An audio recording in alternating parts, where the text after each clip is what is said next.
Imagine descending into the frigid skies over the Sea of Japan. A lone American spy plane cruises through international waters, unaware that two North Korean fighter jets are closing in fast. This is the story of the 1969 EC-121 Shootdown, a brazen act of aggression that claimed 31 lives and nearly ignited a new war. What started as a routine mission ended in catastrophe. The late 1960s were a powder keg on the Korean peninsula. Just a year earlier, in 1968, North Korea had seized the USS Pueblo, holding 83 American sailors hostage for 11 months in a humiliating standoff. Tension simmered as the U.S. ramped up reconnaissance flights to monitor North Korean and Soviet activities.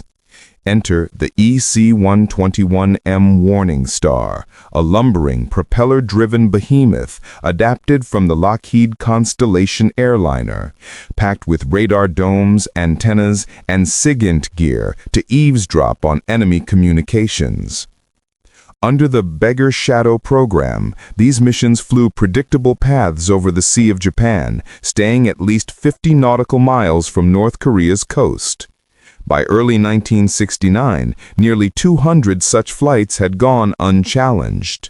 But on April 15, Kim Il-sung's birthday, North Korea was ready to send a message. The U.S. crew, a mix of Navy sailors, a Marine, linguists fluent in Korean and Russian, and cryptologic technicians, boarded Deep Sea 129 at NAS Atsugi, Japan, expecting another uneventful patrol. Little did they know, North Korean radars were tracking them from the start.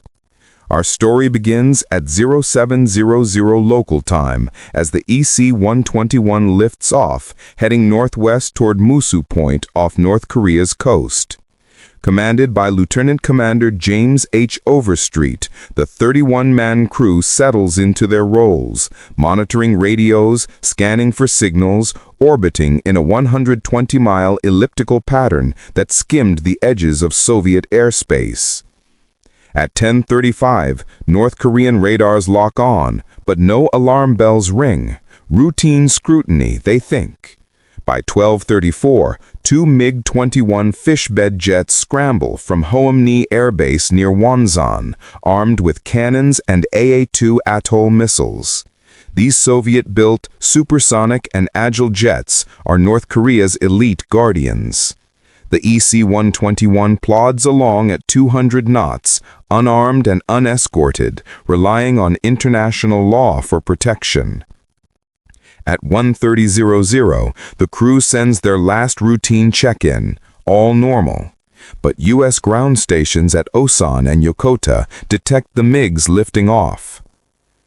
Radars lose the fighters at 13:22, likely diving low to evade detection, then reacquire them at 13:37, streaking toward the EC-121 at Mach 1.5.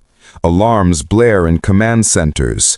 At 13:44, Fleet Airborne Reconnaissance Squadron 1 VQ-1 broadcasts Condition 3, imminent threat. Overstreet acknowledges, banking south to abort. But it's too late. The MiGs, piloted by elite North Korean airmen, close from the northeast in a classic ambush tactic, high-speed overtake from behind. At 13:47, their radar blips merge with the EC-121's. North Korean accounts boast of a single-shot victory, likely an atoll missile slamming into the fuselage. The plane erupts in flames, spiraling 90 nautical miles offshore. No maydays, no ejections, just silence. All 31 perish in the crash, the largest U.S. air loss of the Cold War. Declassified NSA reports reveal frantic ground efforts, requests for F-106 fighters from Osan, but they arrive too late. Soviet destroyers rush to the site, recovering debris but no bodies. North Korea celebrates, broadcasting propaganda of downing an intruder deep in their airspace, a lie, as the plane never crossed the 50-mile line. Human stories pierce the fog. Overstreet, a seasoned pilot with a family waiting. Cryptologists like CT3 John H. Singer, decoding secrets in real time. Marine Sergeant Gene Kalaji, the lone non-Navy man. Families back home receive dreaded knocks. Widows, orphans, left with unanswered questions.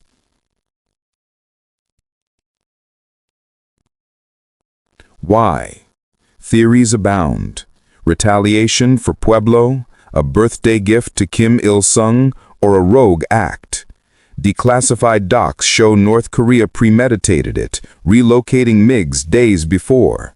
This wasn't random. It was calculated aggression, exposing U.S. intel gaps and the perils of unescorted flights. The crash site becomes a grim scene. Floating wreckage, no survivors. North Korea goes on high alert, bracing for revenge. The U.S. reels. President Nixon, briefed via critic message, convenes the National Security Council. Options range from airstrikes on air bases to nuclear threats, but Nixon opts for restraint amid Vietnam distractions.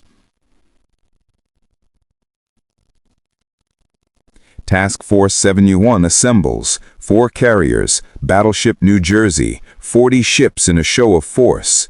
But it's symbolic. Flights resume within days, now with escorts. The incident exposes systemic flaws, delayed alerts, poor interagency comms, prompting NSA's new SIGINT Operations Center. Long-term, it hardens U.S.-North Korea enmity, foreshadowing future provocations like axe murders and submarine incursions. No apologies from Pyongyang. Instead, they erect monuments to the victory. For America, it's a sobering reminder. Espionage's high cost in blood. The 1969 shootdown wasn't just a loss of metal and men. It was a stark warning of how close the Cold War danced to apocalypse. 31 families shattered, a nation humiliated, yet restraint prevailed, averting wider war. Today, as U.S. jets still patrol those skies, the ghosts of Deep Sea 129 remind us, in the game of shadows, one miscalculation changes everything.